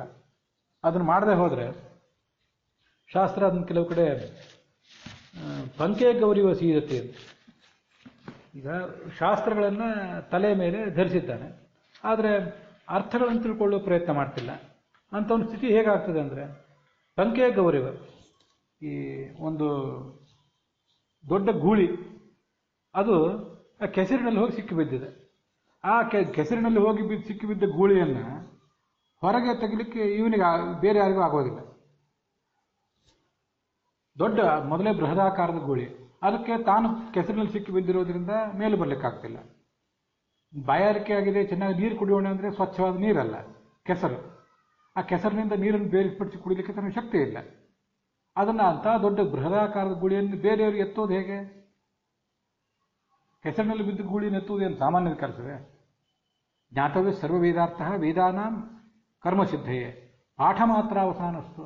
ಕೇವಲ ಅರ್ಥರಹಿತವಾದ ಪಾಠಗಳನ್ನು ಮಾಡುವವನು ಪಂಕೆ ಗೌರಿಯು ಸೀರಿದೆ, ಕೆಸರಿನಲ್ಲಿ ಬಿದ್ದ ಗೂಳಿಯಂತೆ ಕಷ್ಟಪಡ್ತಾನೆ, ಕೆಸರಿನಲ್ಲಿ ಬಿದ್ದ ಆನೆಯಂತೆ ಕಷ್ಟಪಡ್ತಾನೆ ಅಂತ ಪರಾಶರರು ಮೊದಲಾದವರ ಮಾತುಗಳಿಗೆ ಕೇಳಿ ಬರ್ತವೆ. ಹೀಗೆ ಅವೆಲ್ಲವನ್ನು ಅರ್ಥ ತಿಳ್ಕೊಂಡು ಮಾಡಿದರೆ ಆ ಅರ್ಥದಲ್ಲಿ ಎಂಥ ಅದ್ಭುತವಾದಂಥ ವಾಕ್ಯಗಳಲ್ಲಿ ಎಂಥ ಒಂದು ಅದ್ಭುತವಾದ ಸಂದೇಶ ಇದೆ. ಒಂದು ವಾಕ್ಯ ಕೇಳಿದರೆ ಸಾಕು ಮನುಷ್ಯನ ಜೀವನವೇ ದೊಡ್ಡ ತಿರುವನ್ನು ಪಡ್ಕೊಂಡು ಬಿಡ್ತದೆ. ಅಂಥ ಮಹತ್ವದ ಧರ್ಮಗಳನ್ನಲ್ಲಿ ವರ್ಣನೆ ಮಾಡಿದ್ದಾರೆ. ಹೀಗೆ ಆ ಅಧ್ಯಯನಕ್ಕೆ ಅಷ್ಟು ಮಹತ್ವ ಇದೆ. ಅನಧೀತ್ಯ ದ್ವಿಜ ವೇದ ಅನ್ಯತ್ರ ಕುರುತೆ ಶ್ರಮಂ. ಶಾಸ್ತ್ರಗಳನ್ನು ಅಧ್ಯಯನ ಮಾಡುವುದನ್ನು ಬಿಟ್ಟು ಬೇರೆ ಎಲ್ಲೋ ಶ್ರಮ ಮಾಡಿದರೆ ಜೀವನ್ನೇವ ಶೂದ್ರತ್ವ, ಅವನು ಬ್ರಾಹ್ಮಣ್ಯವೇ ಕಿತ್ಕೊಂಡು ಹೋಗ್ತದೆ, ಹಾಳಾಗಿ ಹೋಗ್ತದೆ. ಆಶು ಗಚ್ಚತಿ ಸಾನ್ವಯ, ಅವನ ವಂಶಕ್ಕೇನೆ ನಷ್ಟ ಬಂದುಬಿಡ್ತದೆ ಅಂತ. ಅದು ಮಹಾಭಾರತದಲ್ಲೇ ಬಂದಿರುವಂಥ ಒಂದು ಮಾತನ್ನು ಕೂಡ ಹಿಂದೆ ಹೇಳ್ತದೆ. ಕುಲಾನಿ ಅಕುಲತಾಂಬ್ಯಾಂತಿ ವೇದಸ್ಯ ಉತ್ಸಾಧನೆ ಇರುತ್ತೆ. ಕುಲಗಳು ಅಕುಲಗಳಾಗುವುದು ಯಾಕೆ? ಕುಲಗಳು ತಮ್ಮ ಮಹತ್ವವನ್ನು ಕಳ್ಕೊಂಡು ಕುಲಗೆಟ್ಟು ಹೋಗುವುದು ಯಾಕೆ ಅಂದರೆ ವೇದಸ್ಯ ಉತ್ಸಾಧನೆನ, ಶಾಸ್ತ್ರಾಧ್ಯಯನದ ಅನೂಚಾನವಾದಂಥ ಒಂದು ಪರಂಪರೆ ವಿಚ್ಛಿನ್ನ ಆದಾಗ ಕುಲಗಳು ಅಕುಲಗಳಾಗಿ ಹೋಗ್ತವೆ. ಕುಲ ಆಗಿ ಉಳಿಬೇಕಾದ್ರೆ ಅದಕ್ಕೆ ಶಾಸ್ತ್ರದ ಅಧ್ಯಯನ, ಶ್ರವಣ, ನಿರಂತರವಾದಂಥ ಶ್ರವಣ ಮನನ ಇವುಗಳು ಬೇಕಾಗ್ತವೆ. ಸ್ವಾಧ್ಯಾಯ ಪ್ರವಚನ, ಸ್ವಾಧ್ಯಾಯ ಪ್ರವಚನಾಭ್ಯಾಂ ನ ಪ್ರಮದಿತವ್ಯಂ ತದ್ಧಿ ತಪಃ. ಸಾಧಕ ಮಾಡಬೇಕಾದ್ರೆ ಅತಿ ದೊಡ್ಡ ತಪಸ್ಸು ಅಂದರೆ ಸ್ವಾಧ್ಯಾಯ, ತಾನು ಓದಬೇಕು, ಪ್ರವಚನ ಇನ್ನೊಬ್ಬರಿಗೆ ಹೇಳಬೇಕು ಸಾಧ್ಯ ಆದರೆ. ಇಷ್ಟು ಶಾಸ್ತ್ರಗಳನ್ನು ಅವನಿಗೆ ವರ್ಣನೆ ಮಾಡಿದ್ದಾರೆ. ಗೀತಾ ಪ್ರಸ್ಥಾನದಲ್ಲಂತೂ ವಿಪ್ರಾ ವೇದಾಶ್ಚ ಯಜ್ಞಾಶ್ಚ ಯಸ್ಮಾದೋತಾಃ ಪರಸ್ಪರಂ ವಿಹಿತಾ ವಿಷ್ಣುನಾಥೇನ ವಿಷ್ಣುರೋಮಿತ್ಯುದಾಹೃತಃ. ಓಂ ಅಂತಿದೆಯಲ್ಲ ಅದೊಂದು ತ್ರಿಕೋನ. ಆ ತ್ರಿಕೋನದಲ್ಲಿ ವೇದಗಳು, ಬ್ರಾಹ್ಮಣರು ಮತ್ತು ಯಜ್ಞಗಳು, ಇನ್ನು ಈ ಮೂರಿವೆ. ಈ ಮೂರನ್ನು ಹೆಣೆದಿಟ್ಟಿದ್ದಾನಲ್ಲ ಭಗವಂತ. ಶಾಸ್ತ್ರಗಳನ್ನು, ಶಾಸ್ತ್ರಜ್ಞರಾದಂಥ ಸಾಧಕರನ್ನು, ಶಾಸ್ತ್ರವನ್ನು ತಿಳಿಯಬೇಕಾದ ಸಾಧಕರನ್ನು, ಮತ್ತು ಅದಕ್ಕನುಸಾರವಾಗಿ ಶಾಸ್ತ್ರಕ್ಕನುಸಾರವಾಗಿ ನಡೆಸುವ ಜೀವನವನ್ನು, ಈ ಮೂರನ್ನು ಹೆಣೆದಿಟ್ಟಿರುವುದರಿಂದ ಭಗವಂತನಿಗೆ ಓಂ ಅಂತ ಹೆಸರಂತೆ. ಶಾಸ್ತ್ರಾಧ್ಯಯನ ಇಲ್ಲದೆ ಹೋದರೆ ಜೀವನಕ್ಕೆ ಅರ್ಥ ಇಲ್ಲ. ಅಂಥ ಜೀವನ ನಡೆಸುವಂಥ ಸಾಧಕನಿಗೂ ಬೆಲೆ ಇಲ್ಲ. ಶಾಸ್ತ್ರಾಧ್ಯಯನ ಮಾಡಿದ್ದೀರಿ, ಅದಕ್ಕನುಸಾರವಾಗಿ ಜೀವನ ಮಾಡದೆ ಹೋದರೆ ಕಲಿತ ಶಾಸ್ತ್ರಕ್ಕೆ ಬೆಲೆ ಇಲ್ಲ. ಹೇಳ್ತಾನೆ ಶಾಸ್ತ್ರವನ್ನು, ಆದರೆ ಆಚಾರ ಮಾಡ್ತಿಲ್ಲ ಅಂತ ಸಾಧಕನಿಗೂ ಬೆಲೆ ಕಡಿಮೆ ಆಗಿಬಿಡ್ತದೆ. ಅಂತೂ ಈ ಮೂರರಲ್ಲಿ ಒಂದಿಲ್ಲದೆ ಹೋದರೂ ಓಂಕಾರಕ್ಕೆ ಕುತ್ತು. ಇದನ್ನು ನಾವು ಗಮನಿಸಬೇಕಾದದ್ದು. ಬ್ರಾಹ್ಮಣ ವೇದ ಬಾಂಧವ, ವೇದಗಳು ನಮಗೆ ಬಂಧುಗಳು ಅಂತ. ಬ್ರಾಹ್ಮಣವು ವೇದ ಚಕ್ಷು, ವೇದ ಅಂದರೆ ಆತನ ಶಾಸ್ತ್ರ ಅನ್ನೋದು ಆತನ ಕಣ್ಣದು. ಆ ಕಣ್ಣಿನ ಮೂಲಕ ಎಲ್ಲವನ್ನೂ ಸಾಧಕ ತಿಳ್ಕೊಳ್ಬೇಕು. ಅದನ್ನು ತಿಳ್ಕೊಂಡು ಮುಂದೆ ಆತ ಧ್ಯಾನ ಮಾಡುವಂಥ ಪ್ರವೃತ್ತಿಯನ್ನು ಮಾಡಬೇಕು.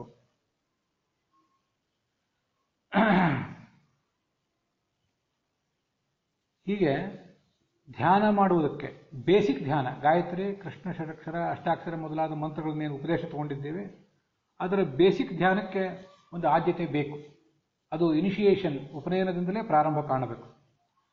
ಅದಾದ ಮೇಲೆ ಇನ್ನು ವಿಶಿಷ್ಟವಾದ ಧ್ಯಾನ, ಏನಾದರೂ ದೀರ್ಘಕಾಲದ ಧ್ಯಾನ ಮಾಡ್ತೀವಿ ಅನ್ನುವ ಒಂದು ಪ್ರವೃತ್ತಿಗೆ, ಅಂಥ ಒಂದು ಪ್ರಯತ್ನಕ್ಕೆ ಕಾಲಿಡುವುದಕ್ಕಿಂತ ಮುಂಚೆ ಎಷ್ಟು ಶ್ರವಣ ಮಾಡಿದ್ದೀವಿ, ಶ್ರವಣ ಮಾಡಿದ್ದೆಲ್ಲ ಮುಗಿದಿದೆಯೋ, ಶ್ರವಣ ಮಾಡಿದ್ದೆಲ್ಲವೂ ನಮಗೆ ಮನನಕ್ಕೆ ಬಂದು ದೃಢವಾಗಿದೆಯಾ ಅಂತ ಹೀಗೆ ನಮಗೆ ನಾವೇ ಒಂದು ಬಾರಿ ಪ್ರಶ್ನೆ ಮಾಡ್ಕೋಬೇಕು.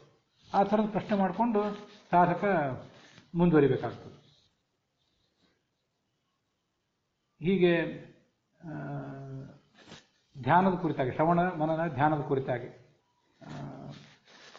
ಕೆಲವರು ಮಾಡಿದಂಥ ಜಿಜ್ಞಾಸೆಗಳಿಗೆ ಉತ್ತರ ಕೊಡೋ ಪ್ರಯತ್ನ ಮಾಡಿದ್ದೇನೆ. ಇಷ್ಟಾದರೂ ಕೂಡ ಸಾಧಕ ತಮ್ಮ ಮಾರ್ಗವನ್ನು ತಾವೇ ಕಂಡುಕೋಬೇಕು. ಆದರೆ ತಮಗೆ ತಾವು ವಂಚನೆ ಮಾಡ್ಕೋಬಾರ್ದು. ನನ್ನ ಶಕ್ತಿ ಏನು ಅಂತನ್ನೋದು ನನಗೆ ಗೊತ್ತಿಲ್ಲ, ನಾನು ಏನು ಶ್ರವಣ ಮಾಡಬೇಕು ಅಂತ ನನಗೆ ಗೊತ್ತಿಲ್ಲ, ನಾವು ಭಾಳ ಸಣ್ಣವನು ಅದರಿಂದ ಧ್ಯಾನವೇ ಮಾಡ್ತೀನಿ ಅಂತ ಅನ್ನಬಾರ್ದು. ಸಣ್ಣವನಾದ್ರಿಂದ ಮೊದಲು ಶ್ರವಣ ಮಾಡಲಿಕ್ಕೆ ತೊಡಗಬೇಕು. ಬಹಳ ದೊಡ್ಡವನಾದಂಥ ಚಿತ್ರಮುಖನೇ ಇನ್ನೂ ಶ್ರವಣದಲ್ಲಿ ತೊಡಗಿದ್ದಾನಲ್ಲ, ಸಣ್ಣವರಾದ್ರೆ ಮತ್ತೆ ನಾವ್ಯಾಕೆ ಶ್ರವಣವನ್ನು ಕಡೆಗಣಿಸಬೇಕು? ಸಣ್ಣವರಾದ್ರಿಂದ ಶ್ರವಣ ಮಾಡಬೇಕು. ಶ್ರವಣ ಮಾಡಲಿಕ್ಕೆ ಬೇಕಾದ ಸಂಗತಿಗಳೇ ಇವೆ, ಅದರಲ್ಲಿ ಸಾರಭೂತವಾದನ್ನು ಶ್ರವಣ ಮಾಡಬೇಕು ಅಂತ ಇದು ಶಾಸ್ತ್ರದಲ್ಲಿ ಬಂದದ್ದನ್ನು ನನ್ನ ಆಲೋಚನೆಗಳನ್ನು ನಿಮ್ಮ ಮುಂದೆ ಇಟ್ಟಿದ್ದೇನೆ. ಅದರ ಬಗ್ಗೆ ನೀವು ನಿಮ್ಮ ಮನನಗಳನ್ನು ಮಾಡಿ ನಿಮ್ಮ ಮಾರ್ಗವನ್ನು ಕಂಡುಕೊಳ್ಬೇಕು. ಕಂಡುಕೊಳ್ಳಿಕ್ಕೆ ನೀವೆಲ್ಲ ಸಮರ್ಥರೇ ಇದ್ದೀರಿ, ಬಹುಶ್ರುತರಿದ್ದೀರಿ, ಅನುಭವಿಗಳಿದ್ದೀರಿ. ಆದರೂ ಹೇಳಬೇಕಾದ್ದು ನಮ್ಮ ಕರ್ತವ್ಯ ಅಂತ ಕಾಣಿಸಿತು, ಅದರಿಂದ ಇದನ್ನು ಹೇಳಿದ್ದೇನೆ. ಅಲ್ಲಿಗೆ ಈ ಭಾಗ ಸಮಾಪ್ತವಾಗಿದೆ. ಹುಸಿಯ ನಾಡಿ ಹೊಟ್ಟೆ ಹೊರೆವ ವಿಷಯದಲ್ಲಿ ರಚಕನೆಂದು ಹುಸಿಗೆ ಹಾಕಿದರು ಎನ್ನ ಋಷಿಕೇಶನೇ, ಈಶನಿಂದ ಚರಣ ಭಜನೆ ಆಸೆಯಿಂದ ಮಾಡುವೆ, ದೋಷರಾಶಿ ನಾಶ ಮಾಡು ಶ್ರೀಶಕೇಶವ. ಶ್ರೀಕೃಷ್ಣಾರ್ಪಣ.